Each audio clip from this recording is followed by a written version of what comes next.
on behalf of the Progressive Unionist Party, I'd like to offer our condolences and heartfelt sympathy to the Paisley family circle on the passing of Reverend Dr. Ian Paisley. Can I ask you all to join me in a moment of silent reflection?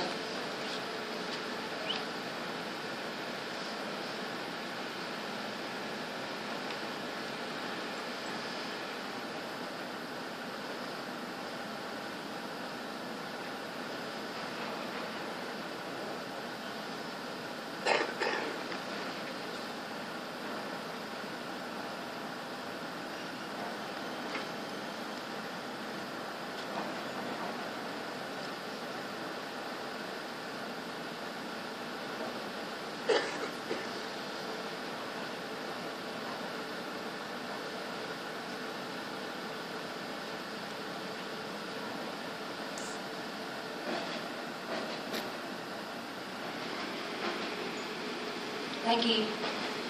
As you're aware, the P.U.P. and the Unionist family have united on the basis of 5 points of agreement in response to the intolerable marginalisation of our community through an unjust decision by the Parades Commission.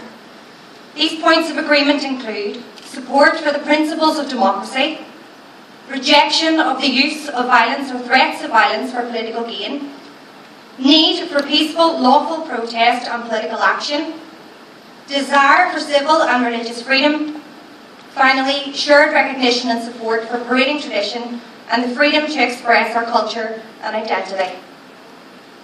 Back in July, the combined Unionist parties called upon our Secretary of State to establish a time-bound Commission of Inquiry.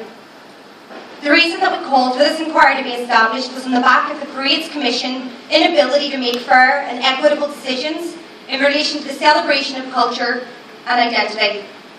Instead of decisions made upon merit, they buckled to the threat of Republican violence. As Secretary of State for Northern Ireland, Ms Villiers is responsible for the devolved government in this province of the United Kingdom, which includes human rights and national security.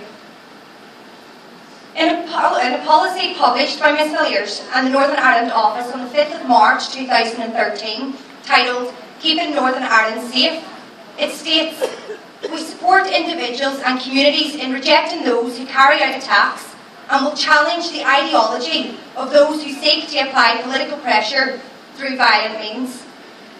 It continues, "These groups are small in number and limited in capability, but they have demonstrated the ability to murder, maim and cause disruption. Furthermore, the Northern Ireland Office is responsible for coordinating the government's strategic response to this threat." So I ask you, Secretary of State, what have you done? What have you done to stand up against those who are hell-bent on using violence to silence and rewrite the principles of civil and religious freedoms? What have you done to address the Parades Commission's failure to uphold basic human rights and the fundamental principles of democracy? We often hear calls for political parties in Northern Ireland to show leadership. Leadership which was shown by this community in July of this year, which ensured a peaceful, lawful and stable summer. Now is the time, Secretary of State, for you to step up, for you to show some leadership. Otherwise, you're at risk of undermining the integrity of the Northern Ireland Office. In July this year, Ms Villiers announced that she would give due consideration to our proposal for a Commission of Inquiry. Since then, 9 weeks have passed and we have yet to hear a firm response to our request. Time is running out, Theresa. Given this lack of progress, the lack of communication and inaction, it is understandable that the frustrations and concerns is growing within the Unionist community. This is not gone unnoticed. We want a sensible solution to the issue of parading in Northern Ireland. However, in the absence of a satisfactory outcome, we, the Progressive Unionist Party, remain absolutely committed to fulfilling the combined Unionist statement made on the 9th of July this year, which set out a programme of political action. In closing, I'd just like to acknowledge the commitment and dedication that this campaign has been met with by each of you since its inception in July 2012. We've stood here now for 428 days and will continue to stand here for 428 more. Let them know.